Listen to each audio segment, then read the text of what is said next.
दमोह जिले को नरवाई जलाने की समस्या से पूरी तरह मुक्त करने के उद्देश्य से जिला कलेक्टर ने सोमवार को समय सीमा बैठक के दौरान अधिकारियों को स्पष्ट निर्देश दिए।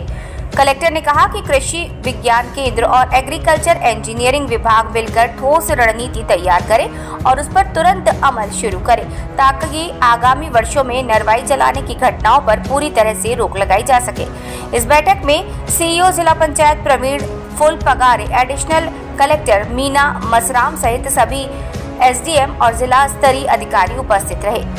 बैठक में आगामी 27 और 28 मई को पॉलिटेक्निक कॉलेज में आयोजित होने जा रहे युवा संगम, रोजगार, स्वरोजगार और अप्रेंटिसशिप मेले को लेकर भी चर्चा हुई।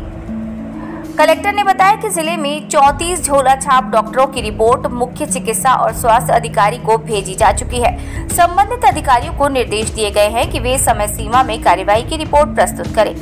बैठक के दौरान आधार केंद्रों की स्थिति की भी समीक्षा की गई। कलेक्टर ने कहा कि इस सप्ताह के भीतर सभी केंद्रों की जांच रिपोर्ट प्रस्तुत की जाए और जांच में शामिल अधिकारी जिम्मेदारी से कार्य करें।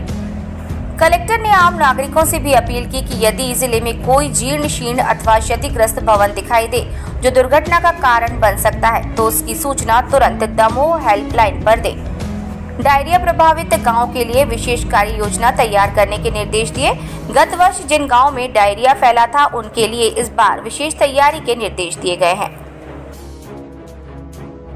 इसमें आप सभी को पता है कि यहाँ पर नगर पालिका में स्थितियां थोड़ी सी स्थितियां ठीक नहीं रही हैं। सीएमओ लगातार बदलते रहे हैं। उसके बाद कर्मचारियों की हड़ताल 2-3 बार हो गई है और वो हड़तालें लंबी चली हैं। इसके कारण से इन चीज़ों पर असर पड़ा है। लेकिन हम लोग मैंने आज सुबह भी दौरे किए थे। 7 नाले मैंने आज सुबह जाकर के देखे हैं।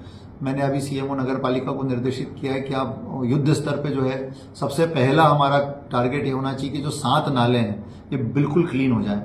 तो उसकी कार्य योजना उन लोगों ने बना ली है, वो जल्दी उसको लागू कर रहे हैं और हम लोग इसकी सतत मॉनिटरिंग करेंगे कि अगले 10-15 दिन के अंदर ये 7 नाले हमारे जो है क्लीन हो जाएं। सुभाष कॉलोनी वाला एरिया जो है काफी हद तक क्लीन हो चुका है। वहां जितने हर्डल्स थे, जो बोरी बंधान थे वो हट गए, जो स्टॉप डैम थे उनको हटा दिया गया है और अब वहां से पानी बिल्कुल सलीके से निकल जाएगा।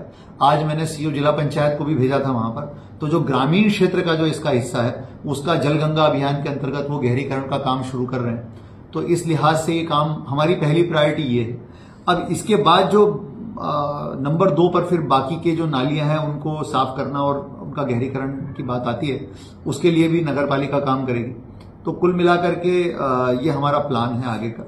दूसरी चीज ये भी है कि जो जिन जगहों पर जिन 30-40 जगह हमने ऐसी आइडेंटिफाई की है जहां पर पिछले साल बारिश में जो है बीमारियां फैली थी, उन जगहों के लिए भी प्रॉपर प्लानिंग कर ली गई है कि किस एजेंसी को, जिसमें पीएचई, जल निगम, हेल्थ, पंचायत और राजस्व, ये 5 एजेंसियां मिलकर के काम कर रही हैं और हमारा लक्ष्य है कि इन जगहों पर इस साल कोई बीमारी न फैले और ये बीमारी मुक्त रहेंगे ये सारे गांव जहां पर पिछले बार या उसके पहले कभी हैजा या डायरिया जैसी स्थितियां निर्मित हुई थी।